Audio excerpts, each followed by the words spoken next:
Hello, hello. We are back for another episode of Unedited Unfiltered.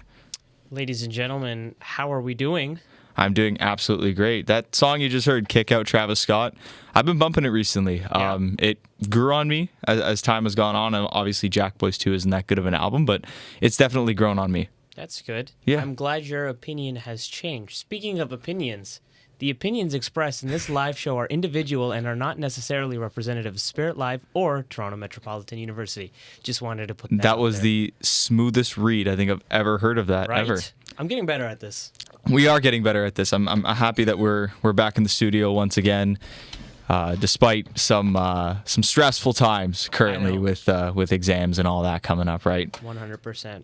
Anyways, we're going to be getting into the main topic of discussion for this episode, which is the one and only infamous Kanye West. But first, Millen, I wanted to put you on a song really quickly. Given our shared passion, our new passion of WWE wrestling, we currently tonight, Monday night, is the last night of John Cena's regularly scheduled Raw programming. He's going to be in Madison Square Garden. And you mentioned to me on my drive here today that John Cena is actually a platinum selling artist. Yeah. And, you know, everyone might look at that and go like, oh, yeah, it's because he's got that one song that's like super famous and whatever. It's his entrance song. Of course. However, I'm going to put you on this banger. This one here is called Right Now. And I just want you to imagine like the most serendipitous John Cena edit as we go into the final two appearances. Okay, I'm closing my eyes. Okay, here we go.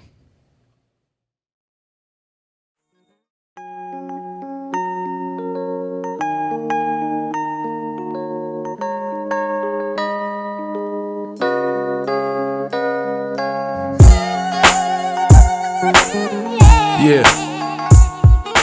Can't help but feel it. Can't help but feel this one.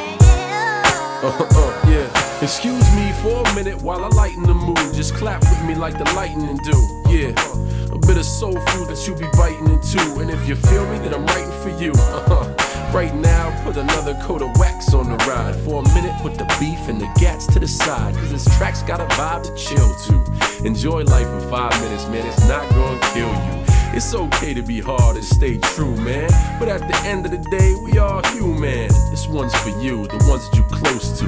Show some love, it's what you supposed to.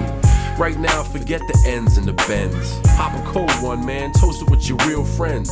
Call your folks, tell them you tight now. Cause everything looking pretty good right now.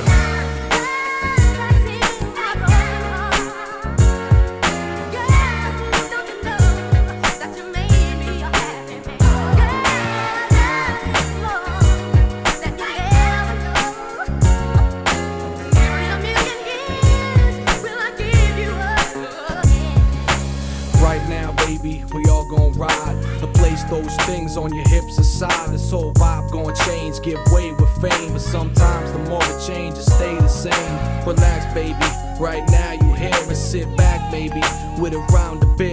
And cheers to those friends you crowded near. For those passed on, in spirit they there.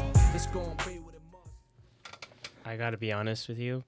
When you say, hey, I'm gonna play a song by John Cena, that's not what comes to mind. That is, like, unironically, a great song. That's an amazing song. and people don't realize, like, John Cena's career trajectory was rapper, wrestler. It wasn't like, oh, I'm a wrestler and now I'm going to make songs for my career. It was, I'm going to make raps. And then, oh, wrestling came about because that's what I did growing up. Yeah, I mean, I was not expecting John Cena to be dropping some heartfelt lyrics like that. Like that is a great song. I mean, it came out now over 20 years ago now. It came out 2005. Aged beautifully. We're just on the cusp of 2026, the end of his career. However, to transition into our topic of the day, one rapper that has not aged well with age is the one and only Kanye West. Amazing segue. See, we are getting better at this. Millen, I before I just absolutely go off on this, I want you to give me some of your general thoughts on Kanye and his career as we get into this. This is such a hard question because we have this discussion all the time about, like, is where an artist is right now, does that erase what they've done? And my opinion on Kanye is that although he's had a tremendous early start to his career. Not even start, like he hit the ground running. First yeah. 15 years, really. Lately, the fall from grace has been hard to see. It's been hard to watch. And I think it does kind of really put a stain on his legacy. And I certainly don't view him as the same artist anymore. It's like, I didn't mean to cut you off. No, but, you're good. That whole narrative, like, oh, but he made Graduation, that to me has expired. Like, there's only so many times you can throw that out before it kind of gets redundant. I totally agree. It's like that saying, I don't remember who exactly said it, but it was one of those British football talking heads, the leave the pundits, the leave the football before the football leaves you. It's like Jamie Carragher. If Kanye had just retired, like many had said, after he released his arguably biggest creative output in Donda, we would not be having this conversation. He releases that even with all the flaws that it had, and just rides off into the sunset. He leaves on a high note, for sure. He leaves on a high note 100%. Relative to where we've ended up now. But obviously that's not what's happened here. Nope. And as you are familiar, Millen, maybe not the viewers at home are, Kanye has had a historic fall from grace, which started 100%. with some very inflammatory and just downright offensive comments that were made towards certain groups of people.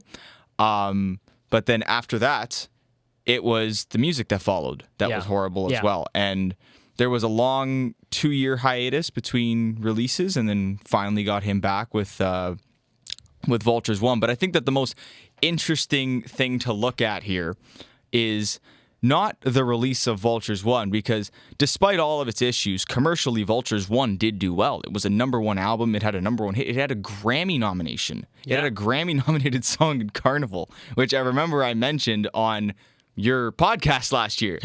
Just like, what in the world is going on here? So I don't know, Millen. Like, what?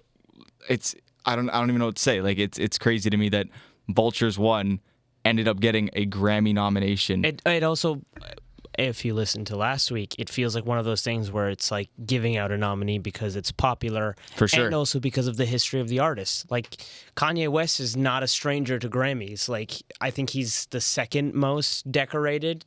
And that's before, like all of this has happened. Like, a majority of those came during the college dropout trilogy era, right? I'm pretty sure, all 3 won rap album of the year. Oh, I don't doubt it. Like, it's completely unbelievable. But like the timeline of events that followed Vultures 1, as somebody who was around that, I know I've talked to you and I've talked to Rocio, who's also in the studio with us today, about it. Like, you guys were around for that time in my life when I was deep into the lore of what was going on, and just it was a crazy experience just because of how stupid it was at times. But I want to, I guess, just go over some of the stuff that happened during that time frame, just because of how crazy it is. Millen, what were your expectations about Vultures 2 as it approached that time? I was expecting not much from it, just because Vultures 1 was okay. And I don't mean that to be bland in my music description. It literally was just that. Yeah, I mean, it had its... It had its moments, but really... Some okay party mix songs. Yeah. Like, I think of So Do when It I hear Vultures 2 is coming out, I'm expecting another batch of just okay. Or you could have viewed it at the time of, like, if this is... You would think that they would put their best material that they possibly could onto the first Vultures LP. What is Vultures 2 going to sound like if Vultures 1 is already as bland as it sounds, right? Right. Yeah, so... Yeah, like, the ceiling was not getting any higher. It was coming lower. Yes, of course. And like I mentioned, I think it was last episode when we were talking about album rollouts, a lot of the material that we were hearing around the time of Vultures 2 is coming was arguably better than the stuff that was on Vultures 1. It was... Oh, for sure. Yeah. It was a very weird time. I mean, you had a ton of leaks coming out to the community. You had them performing at places like Rolling Loud and just various listening parties where they would start previewing Vultures 2 material. And this was around the time that I had started cataloging in my notes the events that had transpired leading up to the release of Vultures 2. Yeah, the infamous Vultures 2 notes. This is very much an IYKYK thing. This is a very much, yes. If you know, you know. It's like a manifesto. Like, I don't even know. No, literally, this is Seb's Ted Kaczynski moment. This is. Say that again. Is my mic on? Yes. Oh, I didn't know my mic was on. Go ahead. No, I was gonna say. Rosia wants to chime in with something. Go ahead. Hi. Vultures 2 secondary expert over here. No, I saw the notes. It's extensive. No, it's extensive. Like, this is It's like an essay. You could. I think you can submit this for a PhD. Like, this could be a thesis. Like, we tweak some of the arguments a little bit just so it's cohesive and flows well. But like, you have the bones. I think it being just like all over the place and wild. And I'm gonna read a lot of the stuff that I have on here. But I think that just how crazy it is, but how detailed and cataloged it is. I think that's what makes it so rich in information. So rich. Rocio.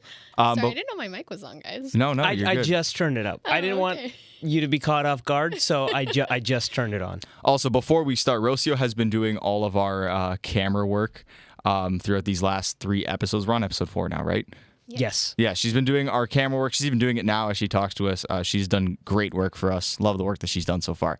But I wanted to ask you if you remember when, and this is a personal story that I have. This was the day that Vultures 2 was released.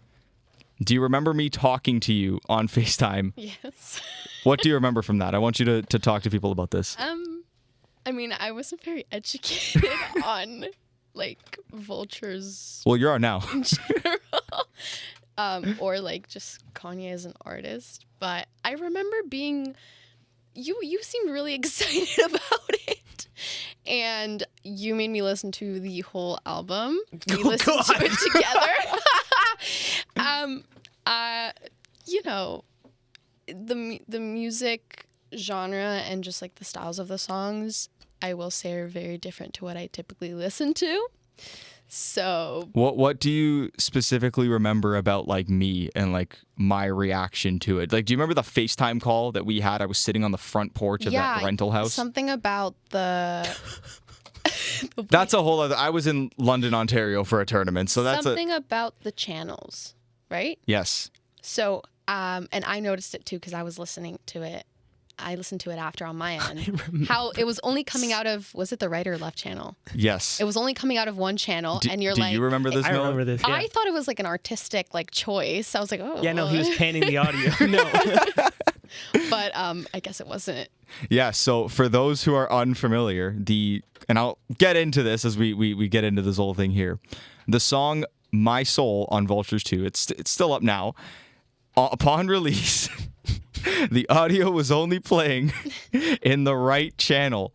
And when I called Rocio about it and told her, she's like, "Oh, it might be like an artistic choice." I'm like, "Nope, this is your first time here. This is not an artistic choice. This is them just being idiots and not knowing how to properly mix music, right?" No, but okay, hold on. You're telling me that you have made the song, you've constructed the song. You don't play it back and go, "Wait a minute." That's is this working? So what that tells me is that there's a lack of attention to detail, which is something that is very, very prevalent with this whole era of music. But also the fact that they probably just weren't editing the music with headphones on. So like they're just unplugging the headphones, not listening to what they're saying, and then they think it sounds terrible. So, and it probably just sounded terrible because I just unplugged my headphones and stepped 10 feet away from the mic. Right. Anyways. I think lack of attention to detail is putting it very lightly. Yes. Like, this is the attention to detail, and there is a crevice. Gross lack of attention to details. Yeah. Wasn't there also, like...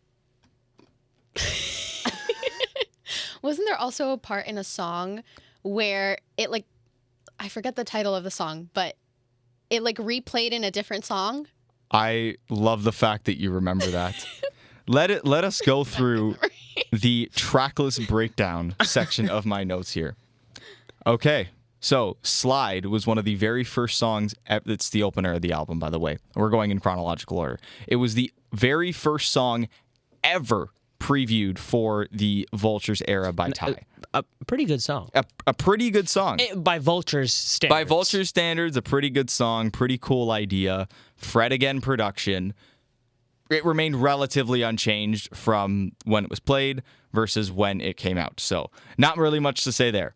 Time Moving Slow had a club mix that was initially previewed and played.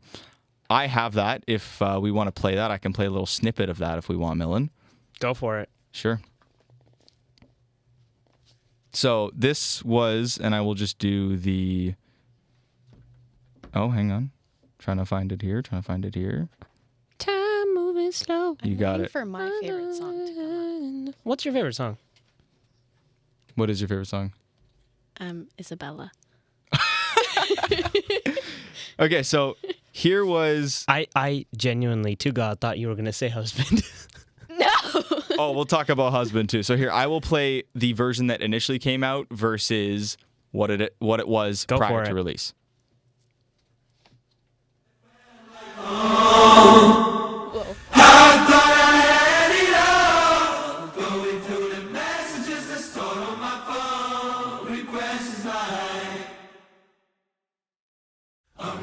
We was gone, that old potion, hit that slow motion. What you got going rogue? So That was unkind. that was unkind to our ears. But anyways, here's what we missed out on. And I want you to tell me, just based on those 15 seconds, which one you think is better. Okay.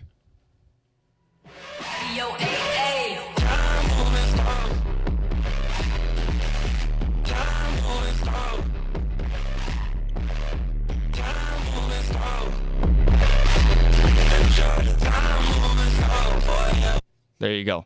Those are the two versions right there. You know, that, is so bass heavy, it's really throwing off our equalizer. Yeah. I think But- it's obviously because they are unmixed leaks, so Yeah. that might be an issue there. Anyways, that is Time Moving Slow. The second one just felt so saturated, you know? Yeah. Yeah, like they're Like it felt alive. The first one was just like, stripped back, like drum-heavy production. Yeah. Like obviously they got the hooligans in the mix trying to basically capitalize off of the carnival hype, if you will, which they did on another song, Fried, which I won't really touch on. this ain't cheddar. This is quiche. I'm going to touch on Field Trip now. So Goodness. Field Trip, featuring Don Toliver, Playboy Cardi, and Kodak Black, was a song that was initially previewed during one of the Vultures listening parties that took place from that April to May timeframe there. It initially had an extended Ty Dolla $ign verse, which he now only has 2 lines on the entire song, and was replaced with the first ever instance of Kanye using AI. That was the first time. That was the inception of that moment right there. And Yeah. it was for 2 whole lines on the song as well. So they took off a great extended Ty Dolla $ign verse, which I unfortunately do not have. However, AI and Kanye. This is something that has become very prevalent, and I think this is going to be where we spearhead the conversation once we're done with the track list, because this in itself could be an entire episode. So we're definitely going to talk about that. But I do want to tell a little funny story about Field Trip. Go for it. Me, Seb, Rocio, and a small group of friends went to Montreal, and Seb, we went out for breakfast on our last day there. And Seb decided, I'm going to order breakfast and I'm going to buy a quiche just because of the song Field Trip. He literally said, I think he said, I've never tried quiche before. I don't even know if I like it. I only bought it because of the song. And then you hated it. Yeah, I mean, I don't even know what to say there. It's like, I've never heard of quiche before, and it's like the first line of the song is like, this ain't cheddar, this quiche. And You saw it on the menu and were like, I need to get that.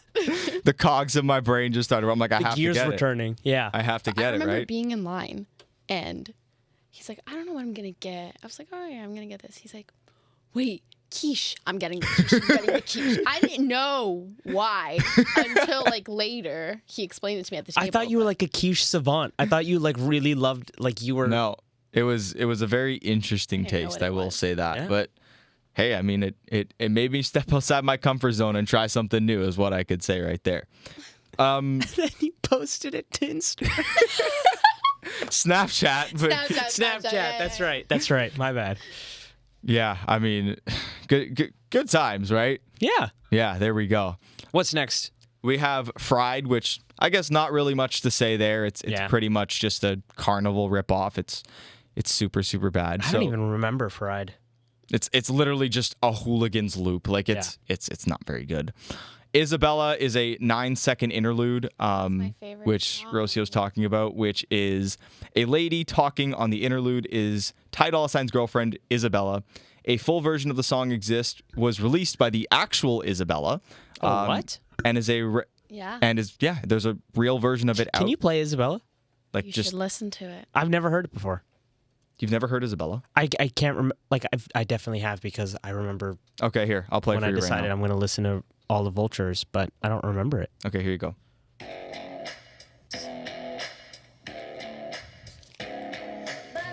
You better buy me those fucking shoes.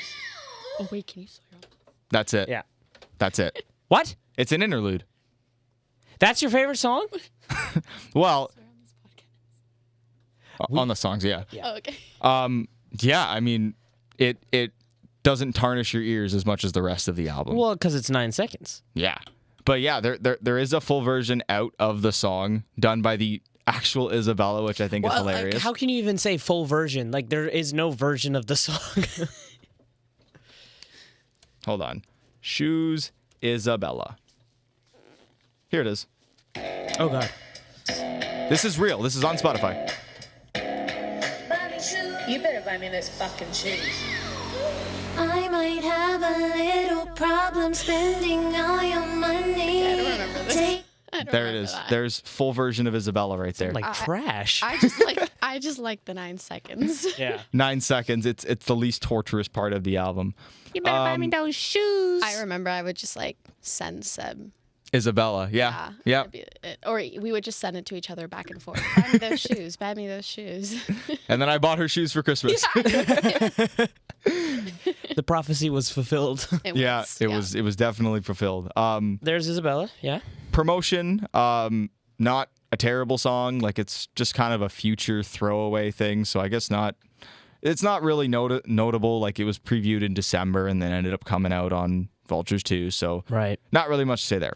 So the first issue that, besides for the AI, was the song 530 showing up on the album. And if there's one word to describe this song, it is missed potential. Because this was a song that should have ended up on the scrapped, now released Dawn to 2. Has an incredible opening verse from Kanye. Like super heartfelt, talking about his divorce from Kim Kardashian. And then on the version that had leaked, it was an unfinished second verse with just mumble nothingness by Kanye. Yeah. So that version of the song ended up being released. It was proven and confirmed by insiders such as Monkey that it was quite literally a YouTube rip. So what that tells me is they didn't have the initial stems for the song, did a little YouTube to MP3 like all of our RTA students are familiar with, Yeah. Y2A. and just uploaded the song verbatim. Wow. Yeah,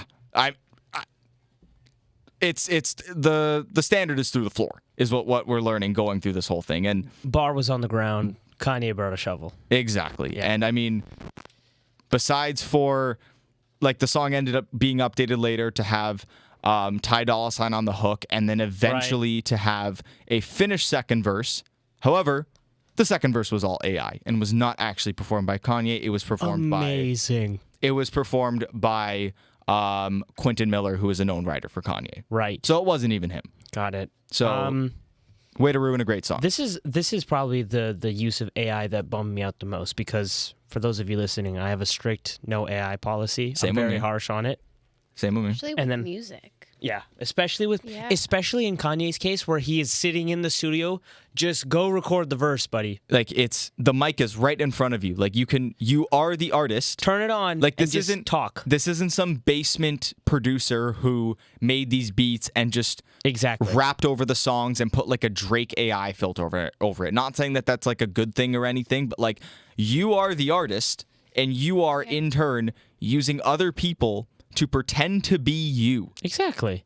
You are the guy, and you are making people pretend to be you.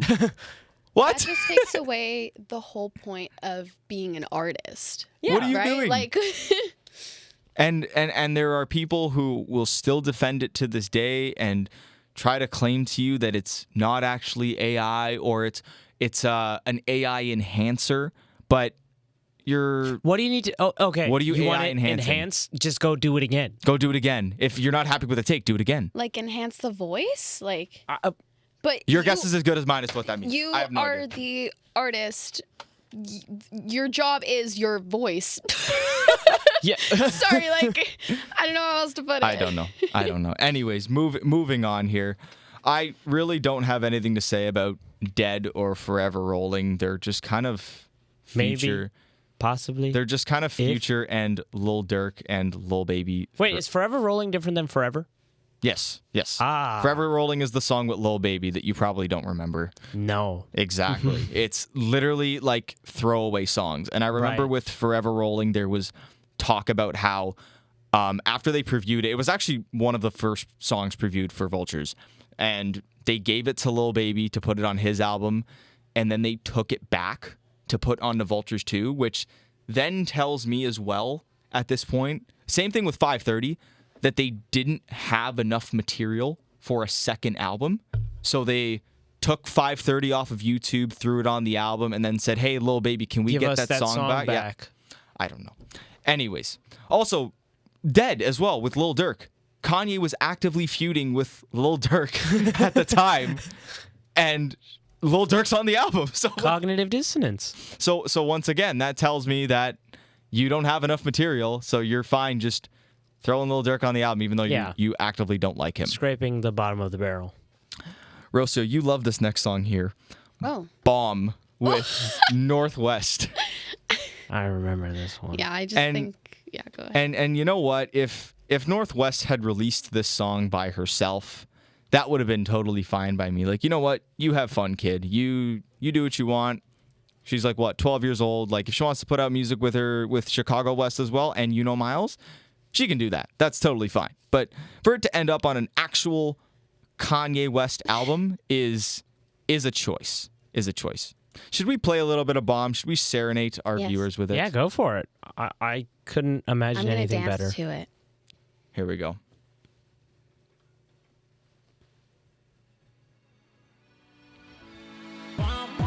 I will also note the song is produced by No ID. So No ID made a beat, gave it to Kanye, and Kanye said, you kids take this one. We're in a world where You Know Miles is getting features on Kanye West songs. Shout out You Know Miles, man. Shout out You Know Miles. You made it. He actually made it. Okay, that's enough. My ears are going to start bleeding. You know what's so funny to me? And this is just a random thought I had right now. When rappers put their kids on songs, but it's like the worst song you've ever heard. Like, here's my child who means the world to me. I'm going to put you on the absolute dog water, bottom barrel trash. Like Drake did it with whatever song Adonis is on. That garbage. That one was kind of cute. No, and then you know what? No, but think about the context of the song. The song doesn't matter. Like, it's just some random. He's talking about shooting people and stuff on that song. Exactly. And then you have Kanye putting his daughter on this random song with You Know Miles, and then you look at like Eminem who put Haley on like Mockingbird and Haley's song, and like, oh, that means something. That's a meaningful song. And then you look at these guys. Back to Drake for a second. At the very least, he had the decency to give Adonis's separate Spotify account, and he released the full version of the song that he previewed on Daylight by himself. So Drake just didn't stick it on the album. Does amazing. Northwest have a Spotify account? She also does, probably, yes. Yeah. Now she does. And is that song on there? It's on as a feature. Okay. Moving on here, I really don't have much to say about River. It's just kind of sad that the song has been murked so badly at this point. Yeah. That was one of like the actual like highlights. I was looking forward to it releasing. Had some great production, Great guitar outro by legendary guitarist Leon Bridges that was then removed for absolutely no reason. So yeah, not really much to say there. You were talking about the song earlier, Forever. Maybe. Which Possibly. was, and this song here, Time never exists. for a 1 minute and 40-second song, this is what I had to say about it. Initially titled Maybe, upon release and included a finished opening verse. Sorry. Initially titled Maybe, upon release and included a finished opening verse from Ty Dolla $ign and Mumble from Kanye. It has since been updated to include a finished verse from Ye, which is Quentin Miller reference track dubbed with AI. The song is also rumored to have been recorded and mixed on the same day that Vultures 2 dropped on streaming. So it was done like. So 30 they minutes made it before. the They made it in like 36 they minutes. they finished the assignment the day it was due. Which, you know what? It, like, call me crazy. It's not a terrible sounding song. It just sucks again that they took the short route and went with AI. Yo, 88 Keys, what beats do you have in the... Okay, yeah, let's throw it But on. it's not a terrible song. No, it's not. It has a catchy instrumental. Like, I enjoyed it. No, I don't think it's terrible either, but like given the circumstances for what, like imagine if there was like a little bit more love put in. Maybe if they started it 2 days before the album was due, like maybe it would have sounded a little bit better and it wouldn't have ended with AI once again being used to compensate for laziness. Maybe, possibly, if. And then we have the infamous Husband. Ah, Rocio's favorite song. Rocio's favorite It's song. not my favorite song. It is honestly creepy. Some She of the said, things... and I quote, "I relate to this one." No, I didn't. I don't know if I relate to any of these. I don't even know what they're about. Well, you relate to Isabella. Yeah, because He did buy you Yeah, shoes. that's true. Can I just read some of the lyrics on here? Will we get taken off air? Yeah, let's not do that. Okay, maybe not. Well, it depends. Wait, what about the chorus? Oh yeah, here I'll read. Neighbors know this get out of hand, but they smile cause you've been so long without a man, and it won't be long till you're out of bands. The only thing you really need is a husband.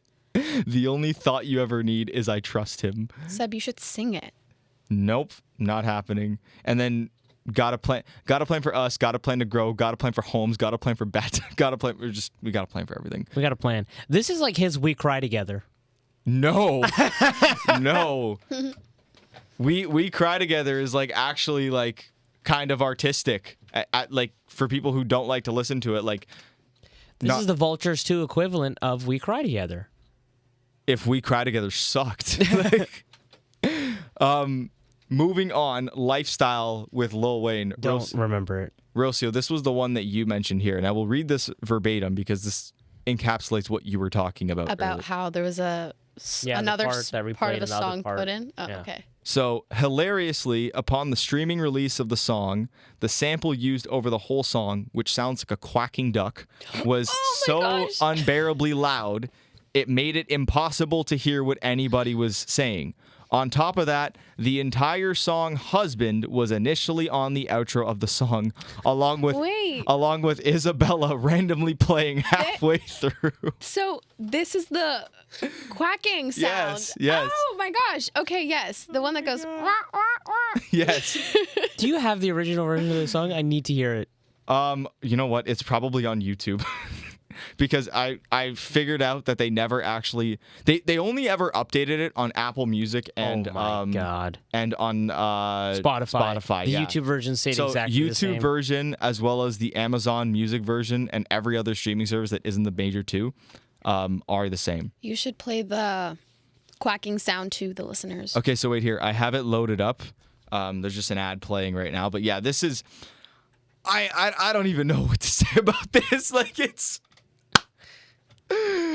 this is freaking okay. Here, I have it now. Look at you. Oh, I remember this song. Hope your pussy looks good, your pussy a nice smile, ice on.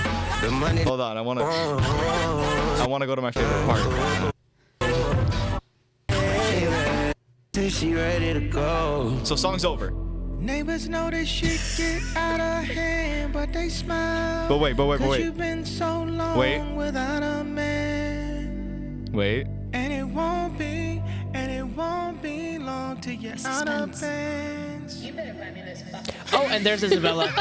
The only So that was also confirmed by insiders to be a complete mistake. So No, really. Do you think it's a way to like boost sales? Like if they sell enough copies of like Husband and Isabella separately, if they bundle it into one song, they can then combine the sales to make it more sales? I just think that they're stupid. I think what happened was they were editing both songs potentially on the same Pro Tools set, and they just put it like they just Command 8 it and exported it, and it's all there. Yeah, it's all there. I think unfortunately you're probably right. Sky City, which was a song from the 2018 scrapped album Yandi. Oh, thank you, Rocio. You want to move it over a little bit? Yeah, awesome. It's a song from the scrapped 2018 album Yandi that was brought back. However, it also includes AI. So the song was given to rapper Sci-Hi the Prince, but was then taken back. And essentially the reference verse that Sci-Hi had laid on the song, Kanye Say just that put 10 times fast. Kanye put AI over it to make it sound like him, and he has exactly. Why not just put these people on as features, man? He quite literally has one real punch in on the entire song. I want to see if you notice it here. Okay. Here, fade me up here. couch. Always wanted to know, did Biggie get a big house? Do Pac got a thug mansion? Is it pimped out? Is it a place for the Jews and the Gentiles? I heard street niggas ain't in the top percentile. Real fast, my wife wanna know, do y'all got it? There it is right there. Got it. Real fast, my wife want to know, do y'all got a gym now? I remember this. Yeah, it's the bars and the floor. And then the previously mentioned My Soul, which we talked about having the one channel. And is actually, if you're listening to the lyrics, it's actually a pretty heartfelt song that features Ty's brother, who is currently incarcerated. So that's just like unintentionally disrespectful, in my opinion, that you have this like this song that's meant to be like about like unification and like being in agreement, I guess, despite like they're talking about Ty on his verse is talking about like the Muslim side of it, like in terms of religion and like forgiveness and all that, whereas Kanye is talking about the Christian side of it. And then you have TC, who comes in and gives arguably like the best performance of the entire album, and he's obviously doing it from prison with the quality of it, and it's coming through the right channel only. Like, so it's quite literally falling on one deaf ear, unfortunately.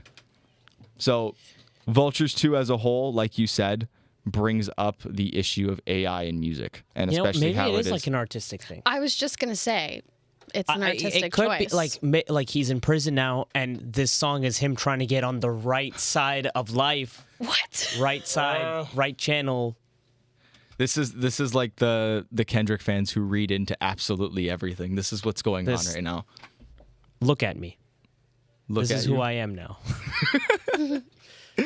So it brings up the conversation of AI and music, and that is something that has completely taken a foothold in Kanye West now, unfortunately. And you mentioned it earlier as well. Oh, I go now? Yeah, go for it. I think, like, once you stoop to that level, you are then discredited as an artist. And like, no you use it in your music, automatically you're done. But any style you use it, whether it's like your marketing, you make promotional videos, like... That's the other thing as well, that with Vultures 2, they were just releasing a ton of AI slop to promote it, and that was something that also carried into the early promotion for Bully as well. Right. Like, you see how Drake has done it with that Party Next Door song, that the Somebody Loves Me video, the visualizer for AI. You saw Taylor Swift do it for the tracks on her new album, AI. It's always that weird like Muppet looking AI. Yeah, like, I don't understand like that it. Weird, like, they're trying to make it look like it's like the Muppets texture. or the Sesame Street, but it's I don't know what it is. It's so unsettling. But as soon as you stoop to having to use that, you have lost your credibility as an artist. I totally agree. And it goes back to that thing I said, like, you are the artist. You can do it.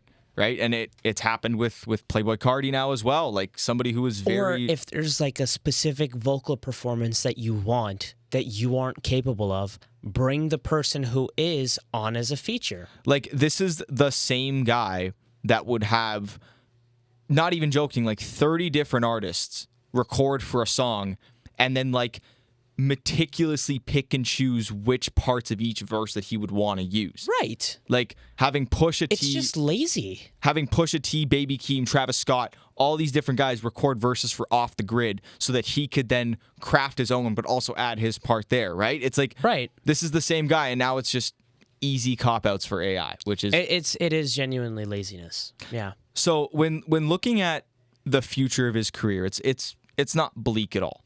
And especially with a lot of the... Sorry, it's incredibly bleak, I meant to say.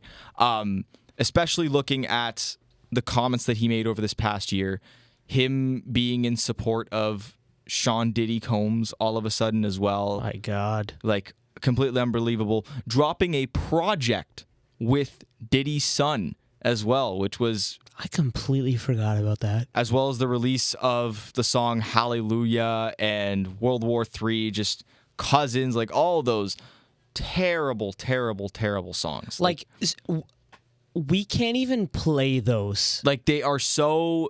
we were able to get away with like the stuff that we just played because the swearing, the content, whatever. These are genuinely like, so bad. Like we could not hurtful play songs. Like songs with it.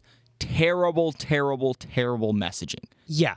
And as somebody who was for a long time a big fan, Kids See Ghosts was one of my favorite albums ever. That's what got me into Kanye West, right? I was a Kid Cudi fan as well. Hearing them both on an album together and then truly getting into it, I credit that album for me suddenly becoming interested in hip hop. Yeah. So the fact that this is how far that artist has fallen is incredibly sad to me. And it's kind of the responsibility is also on the fans who hear things like that and go, "Oh, it has meaning," and he's saying things that are uncomfortable to say. No. Like there is a definitive line you can draw in the sand where it goes from being vulnerable and being truthful and being true to yourself to you are now being hurtful and you are using that narrative to get away with things. I have heard fans compare Cousins to Mother I Sober. Yeah, you can't do that. No, absolutely. Like that is disrespectful to Mother I Sober. Yeah. And especially as well with songs like World War III and people saying it's like freedom of expression. No, come on. You're being hurtful on purpose. You're being terrible on purpose. And it's now a conversation of like, do we even take you seriously anymore? Like I'm not even joking. I've talked about this with you before. That time with like May of this year completely turned me off from listening to I have not checked in or listened to his music since then. And obviously there was the release of the Bully singles and all of that, and Bully seems to be coming out now. But who cares if he's still using AI on his music and promoting these hurtful views? We talk a lot about we have talked a lot about separating like art from the artist.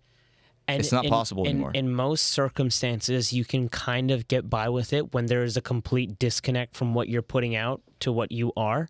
But at that point in time, it was almost like the art was becoming the artist. Like the things he was saying, in there. It's in you the saw art it now. in the music. It's right there. And then it was just impossible to separate the two to the point where it's like, I physically can't listen to this and support it. And like because that's what you're doing. As soon as you play it on Spotify, that's a couple cents in his pocket. For sure, exactly. And like there are people who are still able to separate, let's say like the College Dropout and all of that like early material.